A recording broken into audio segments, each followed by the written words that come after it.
मेरे साथ आप सबका बहुत बहुत स्वागत है।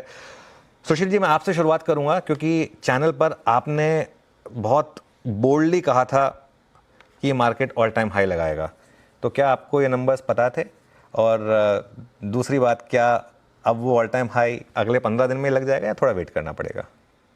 देखिए, नंबर्स पता तो विष्णु जी के सिवा शायद किसी को नहीं होंगे। ब्रह्मा जी को भी जब वर्क ऑर्डर मिलता है विष्णु जी की मर्जी से तभी वो बना पाते हैं। ब्रह्मा को भी नहीं पता कल क्या होगा। पर हम मार्केट में क्या करते हैं, मार्केट की मनस्थिति का विश्लेषण कर पाना चार्ट्स के द्वारा संभव है कि मार्केट कहां पोजीशनड है।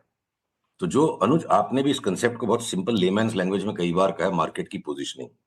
तो extreme fear, extreme panic, extreme pessimism, index के ऊपर उतनी चोट नहीं लगी थी इंडिविजुअल कैश के शेयरों में, ये मोदी फैक्टर वाले सेक्टर्स में, जहां 10 दिन से लगातार चेतावनी भी था कि 100 शेयर अब यहां बेचना नहीं है। तो देखिए, अडानी जैसी खराब खबर को बाजार पचा गया कि पोजीशनिंग ये थी कि ऑलरेडी बाजार को जितना डरना था डर चुका था। और अब ये जो रिवर्सल बन गया, यहां कोई ले ही नहीं पाएगा। मतलब जैसे बोले भाग्य बदल गया, समय बदल गया, पूरा एरा बदल जाएगा, वो बाजार का कलर ही चेंज हो जाएगा एक झटके में। तो अंडर बॉट मार्केट या जो लोग शॉर्ट को लेट करके फंसे हुए हैं, अगले 1000 पॉइंट तो वही लोग बढ़ा देंगे जो आप कह रहे हो 400-500 पॉइंट ऊपर उछल जाएगा। तो मार्केट की एनालिसिस करना, मार्केट की मनस्थिति की एनालिसिस करना मनुष्य के वश में है। और खास करके इलेक्शन जैसी चीज पे, मोहब्बत में, जंग में, क्रिकेट के मैच में, विष्णु जी के पता, मेरे मेरे हिसाब से किसी को नहीं पता है। तो मोटी बात है अनुज, कोई आंकड़े नहीं पता थे, पर बाजार की पोजीशनिंग समझ में आ गई थी। ओके, बिल्कुल ऐसा, क्योंकि मेरा मानना ये है कि हम ऑल टाइम हाई पर जाएंगे। लेकिन मैं आपके साथ इस पर चलिए एक शो के बाद एक बेट लगाऊंगा।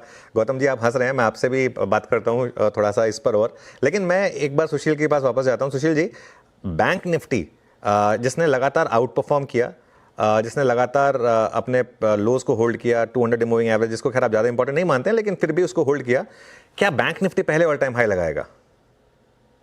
अनुज, काश आपने ये प्रश्न मुझसे नहीं पूछा होता, काश। तो उसी का चलिए, जवाब, इसका पूछ जवाब, लिया है तो अब जवाब दे दीजिए। इसका जवाब इस तरह से है। हाँ।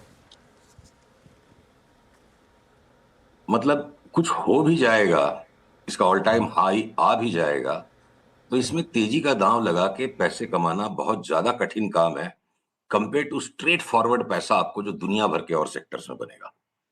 तो दूसरे सेक्टर्स में लगाने के लिए इनफ पैसा मिल जाएगा, यहां से वहां से कहां से, तब करेंगे। मतलब बैंक निफ्टी को हमारा प्रेफर्ड सेक्टर नहीं होगा। But within bank Nifty Anuj, लगातार 10 दिन से हम ये मेंटेन करके बैठे, पीएनबी में 80% की रिटर्न, एयू बैंक यहां से 35-40% उछल जाएगा, या आपके बैंक ऑफ बड़ौदा 50-60% बढ़ जाएगा, पीएसयू बैंक जोर से स्पर्ट कर जाएंगे, छोटे वाले जितने भी बैंक से बढ़ जाएंगे, और ये आपके आईसीआईसी और एचडीएफसी बैंक, ये लार्जेस्ट दो बैंक हताश कर सकते हैं।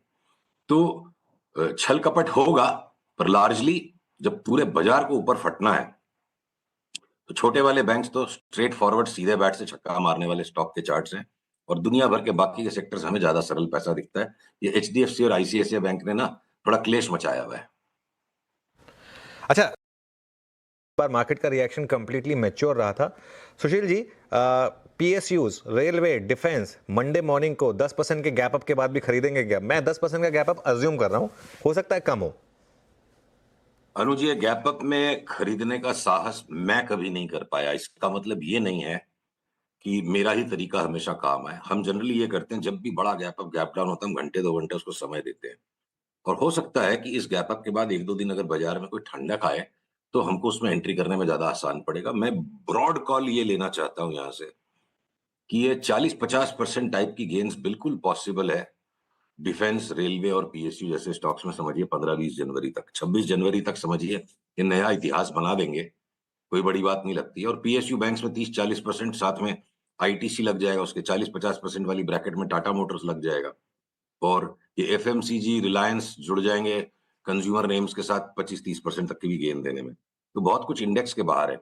अनुज, अगर समय है हमारे पास, तो एक बहुत इंपॉर्टेंट बात मुझे बिटकॉइन के बारे में आपको कहनी है। 30 सेकेंड्स टू 40 सेकेंड्स है हमारे पास, बोल दीजिए। अनुज, तो आपको याद हो 2022 में टीवी 18 पे आप, मैंने और सुरभि ने बड़ी बहस की थी 70,000 के लेवल पे कि 15,000 तक गिर जाएगा। दूसरे लोगों के जबड़े गिर गए थे जमीन पर, और 15,000 पे आपके चैनल पे भी इन पासिंग में बोल के गया था वीरू के सामने कि हमने 1 लाख तक जाना है। तो वो लेवल आ गए, खाली इसलिए मैं बहस नहीं कर रहा हूँ। मुझे पैटर्न्स मिल गए हैं। मुझे 2025 में बिटकॉइन की चार्ट को देख के पूरे साल 2025 में फर्स्ट क्वार्टर के बाद पूरे वर्ल्ड के हर एक मार्केट पे बहुत बड़ी सावधानी रखने की जरूरत लगती है। बहुत सीवियर रिस्क ऑफ का एटमॉस्फेयर आ सकता है। और दीपेन की एक बात को मैं ऐड करता हूँ कि जो इंटरेस्ट रेट उन्हें घटते हुए नहीं लग रहे हैं, इन्फ्लेशन का प्रेशर बन सकता है। वो यूएस 10 ईयर बॉन्ड यील्ड्स भी जो बता रही है ना कि यहाँ से फट जाएगी ऊपर।